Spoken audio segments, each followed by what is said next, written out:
Sean T. Moore's ImmerPress.News.com. During the presidential campaign, Donald Trump often told the story of the kind woman who found a hay-frozen snake and took it in and nursed it back to health, only to be repaid with a cruel bite. What Republicans didn't know is that in this story, they're the woman and Trump is the reptile. With his approval rating sinking, Trump has decided his problem is that he has too many allies. So he set out to rid himself of an important one: Senate Republican leader Mitch McConnell. The taciturn Kentuckian managed to inspire rage by suggesting that, being new to Washington, Trump had excessive expectations about how quickly things happen in the democratic process. The president responded by tweeting angrily, "Can you believe that Mitch McConnell, who has screamed repeal replace for 7 years, couldn't get it done? Must repeal replace Obamacare." As if that weren't enough, Trump followed up in an interview by indicating he might favor McConnell's resignation as Republican leader if he couldn't get Trump's agenda enacted. McConnell looks as worried as a poker player holding 4 aces. He is accountable only to the voters back home, who elected him to his 6th term by a 15-point margin in 2014, and to Senate Republicans, who installed him as the leader 10 years ago and appear to be perfectly content with him. Upon reading Trump's tweets, Senate Democratic leader Charles Schumer and House Democratic leader Nancy Pelosi, we can assume, immediately fell to their knees to rejoice at this sudden windfall. As commanders of an outnumbered force, their best hope is that their adversaries will devour themselves, and Trump is doing his best to make their wish come true.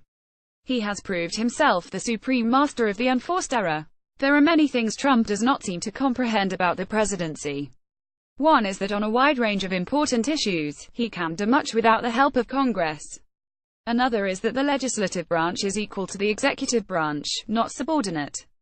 He also fails to grasp that he has no more of a popular mandate than every single member of Congress, none of whom came in second in the popular vote. He didn't install any of them.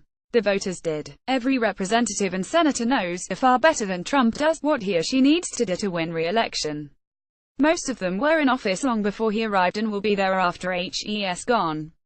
They don't owe him and don't fear him. A president, of course, can sometimes compel even unfriendly members of Congress to going along with his legislative agenda.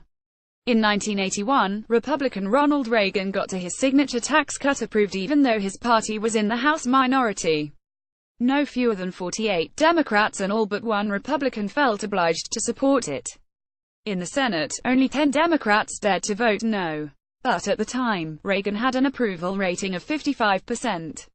Having been a 12-term governor of California, he also had some knowledge of how to work with lawmakers.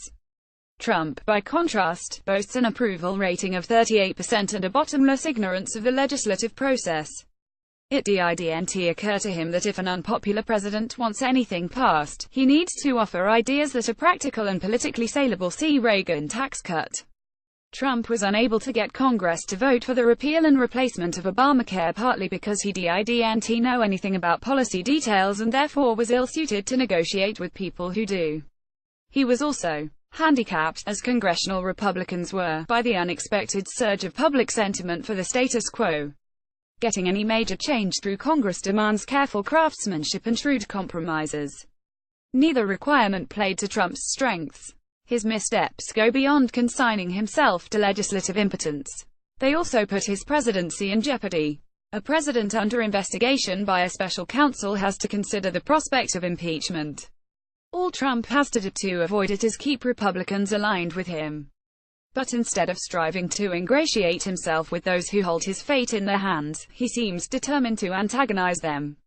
Someone might want to tell Trump the story of the dying sinner whose priest asked if he was prepared to renounce Satan. The man replied, "This is no time to be making new enemies."